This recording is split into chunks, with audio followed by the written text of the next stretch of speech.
বন্দরে বাড়ির মালিকের ছবি দিয়ে কুরুচিপূর্ণ পোস্ট দেওয়ার অভিযোগে এক কথিত সাংবাদিককে ঘিরে উত্তেজনার সৃষ্টি হয়েছে। রোববার বিকেলে বন্দর থানাধীন কদম রসুল কলেজ মাঠপাড়া এলাকায় এই ঘটনাটি ঘটে। অভিযোগ, ভাড়া চাওয়াকে কেন্দ্র করে ভবনের মালিকের ছবি ব্যবহার করে সামাজিক যোগাযোগ মাধ্যমে আপত্তিকর পোস্ট করা হয়। বিষয়টি স্থানীয়দের নজরে এলে উত্তেজনা ছড়িয়ে পড়ে। এক পর্যায়ে স্থানীয় কয়েকজন নারী ওই নারীকে বাসা থেকে বের করে দেন। পরে ঘটনাস্থলে বিপুল সংখ্যক মানুষ জড়ো হলে পুলিশ গিয়ে পরিস্থিতি নিয়ন্ত্রণে আনে। ভবনের কেয়ারটেকারের দাবি, ওই নারীর কাছে 4 মাসের প্রায় 40,000 টাকা ভাড়া পাওনা রয়েছে। এ নিয়ে আগেও থানায় অভিযোগ করা হয়েছিল। স্থানীয়দের আরও অভিযোগ, সাংবাদিক পরিচয় ব্যবহার করে ওই নারী বিভিন্ন সময়ে ভয়ভীতি দেখিয়েছেন। তবে এসব অভিযোগের বিষয়ে তার বক্তব্য পাওয়া যায়নি। বন্দর থানা পুলিশ জানিয়েছে, অভিযোগগুলো যাচাই করে প্রয়োজনীয় আইনগত ব্যবস্থা নেওয়া হবে।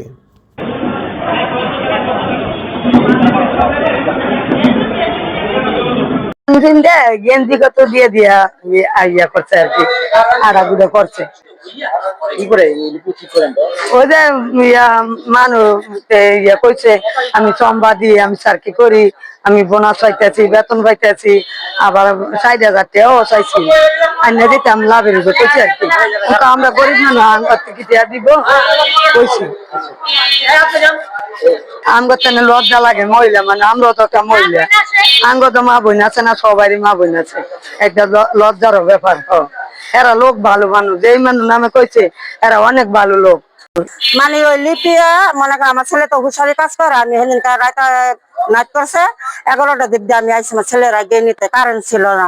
তখন ওই দুতলাতে জ্বালানা তো 2-4টা ইয়ন ছাড়া এনে খাড়াই রয়েছে, তখন কারেন্ট ছিল না। তখন ওই দুতলাতে বাবার পুরোটা হালাইছে, ওই ছাড়ারা লিয়ে গেছে, এটা আমি দেখছি। আর এই ইউনিয়ন ছাড়ারা ওর বাসার ভিতরে যায়, তো আমরা মনে হচ্ছে বাবু গো আত্মীয় স্বজন, এ কারণে মনে হয় যায়, মানে ওর বাসায় যায় এটা আমরা করতে পারি না। মানে ওই দিনকার ধারণে বুঝলাম বাবা জন্য, ওই দিনকার ধারণা বুঝলাম ওর বাসায় যায় বাবার নিকে।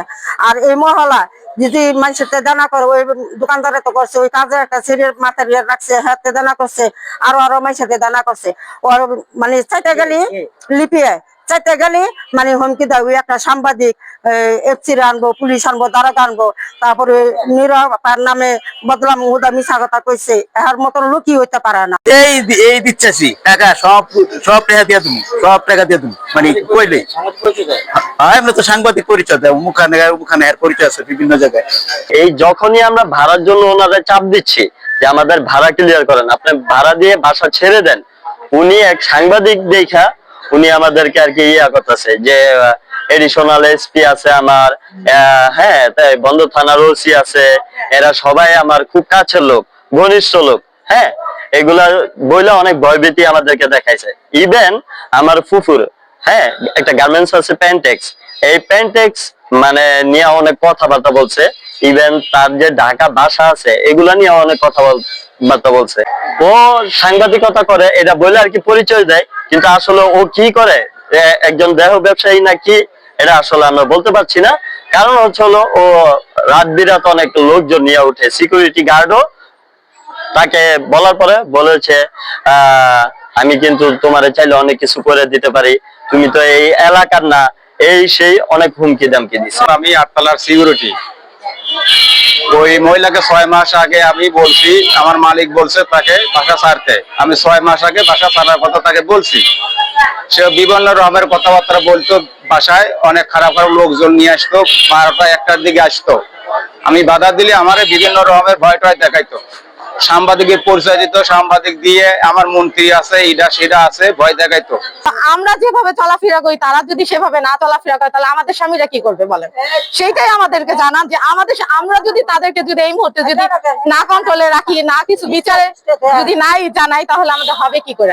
তারপরে দিয়ে আমরা যাই বললাম, সবাই জানাইলাম, মহিলারা সবাই বললাম যে সে যেভাবে চলাফেরা করতেছে আমাদের প্রত্যেকটা হাজবেন্ডের জন্যই বিপজ্জনক। কেননা সে যে ইটা করতেছে, আমরা চাইতেছি লিপি কাজটা তো এলাকাতে এক যেমন তেমন, সে কাজটা কি করছে আমাদের এখানকার সবাই থেকে আমরা চাই তার বিচার হোক। কেন চাই? কেননা যে মহিলার নাম না ফুপির নামে কথাটা বলছে, সে এখানে সম্মানিত একজন ব্যক্তি, ঠিক আছে, আমরা তার কাছ থেকে অনেকটাই ভালো, আমরা এখানে আছি দীর্ঘ অনেক বছর ধরে। তো এই লিপিটা আমাদের পুরো রাস্তাটারে পুরো দোজক বানায় ছেড়ে দিছে, প্রত্যেকটা মানুষের লগে দোকানের সাথে হয়রানি করছে, দোকান থেকে দেখায়, সে বলে সে সাংবাদিক, বাড়িতে ভাড়া থাকে, দারোয়ানে টাকা চাইতে গেলে বলে আমি সাংবাদিক, আমি দিমনে। সে মসজিদের দ্বারের সামনে যাওয়া হয়ে আল্লাহ করে রাত 2টা নাই 3টা নাই, সে এখানে বিন পুরুষ নিয়ে এই জায়গায় আসে, যেগুলো আমরা মহিলারা দেখতে পাইতেছি।